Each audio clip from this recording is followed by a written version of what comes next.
ছেলে মানুষ কাকে বলে জানেন? যে তার নিজের কলিজা ছেঁড়া কষ্ট ভাতের লোকমার সাথে প্রতিনিয়ত গিলে খায়, তাকে ছেলে মানুষ বলে। একটা ছেলে যখন বড় হয় সে তার নিজের বাবাকে গিয়ে এই কথাটা বলতে পারে না, বাবা আমি প্রচুর পরিমাণে ডিপ্রেশনে আছি, আমি অনেক সমস্যার ভিতরে আছি, আমার একটু তোমার সাপোর্টটা দরকার, কারণ তোমার ছেলের তুমি ছাড়া এত আপন তো আর কেউ নাই। বাবা তোমার ছেলের মাথায় একটু হাত বুলিয়ে দাও, সামান্য সময়ের জন্য হলেও তোমার ছেলেকে একটু বুকে টেনে নাও। তুমি যদি একটু আমাকে তোমার বুকে টেনে নাও তাহলে আমার কষ্ট অনেকটা কমে যাবে। ছেলেরা এই কথাগুলো কখনোই তাদের বাবাকে গিয়ে বলতে পারে না। ছেলেরা কখনো নিজের মাকে জড়িয়ে ধরে কান্না করতে পারে না, because people say boys don't Cry. ছেলেদের মুখে কান্না মানায় না, এ কারণে ছেলেরা নিজে কষ্টে পড়লে কাউকে একটু কান্না করেও বলতে পারে না। খুব খেয়াল করে দেখবেন, একটা ছেলে খাবার খাওয়ার আগে যে কখনো প্লেটটা ধুয়ে খাবার খায় নাই, এই ছেলেটাও নিজের সবটা দিয়ে চেষ্টা করে নিজের ফ্যামিলি, নিজের প্রিয় মানুষটার মুখে হাসি ফোটানোর জন্য। অনেক ছেলে দেশে পরিশ্রম করে, অনেক ছেলে প্রবাসে বছরের পর বছর নিজের ফ্যামিলি, নিজের প্রিয় মানুষের মুখে হাসি ফোটানোর জন্য পড়ে থাকে।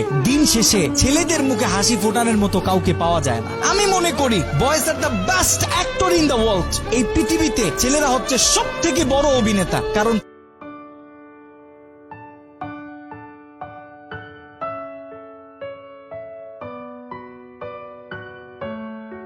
স্বার্থ যেখান থেকে শেষ হয়ে যায়, বদনাম সেখান থেকে শুরু হয়ে যায়।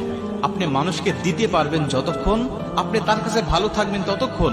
যখনই আপনি দিতে পারবেন না, যখনই তাদের চাহিদা পূর্ণ করতে পারবেন না, তখনই দেখবেন যে তাদের চোখে আপনি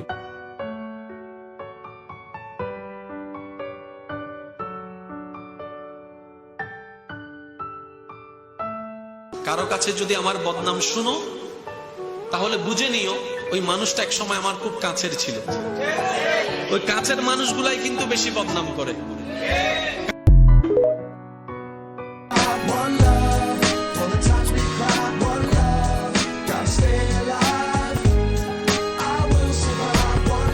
জুমার দিনে দোয়া কবুল হয়।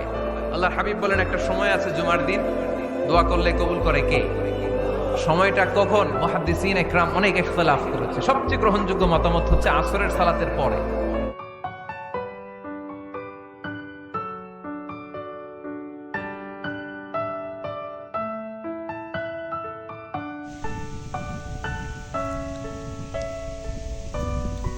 মানুষ ফুলের প্রেমে পড়ে, ফুল গাছের না। মানুষ তোমার সফলতার প্রেমে পড়বে।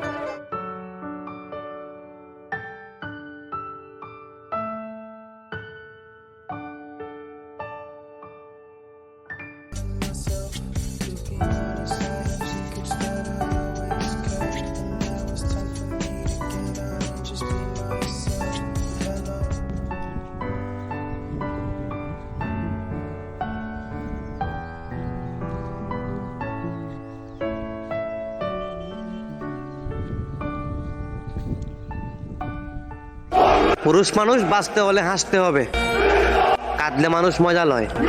আমার তো এখন হাসতেও ভয় হয়, কারণ হাসলে এখন জীবন দিতে হয়।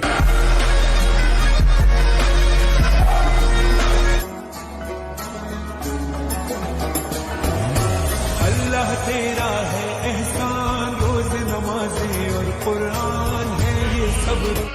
৯-৬ করে লাভ আছে। আমরা বগুড়ার সোলপল, আমাদের আলাদা একটা ভাব আছে।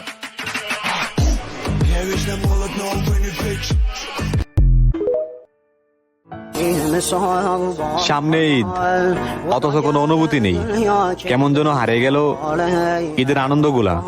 কেন জানি আগের মতো নতুন জামার প্রতি আগ্রহ জাগে না। এখন বুঝতে পারি বাবাই কেন নতুন জামা।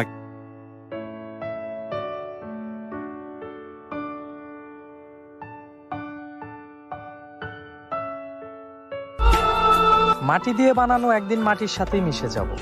কান্না করতে করতে এসেছিলাম, একদিন সবাইকে কাঁদিয়ে চলে যাব। পরিস্থিতি যাই হোক সর্বদা আলহামদুলিল্লাহ বলতে শেখো, কারণ দুনিয়া যদি শান্তির জায়গা হতো তাহলে আল্লাহ জান্নাত তৈরি করতো না।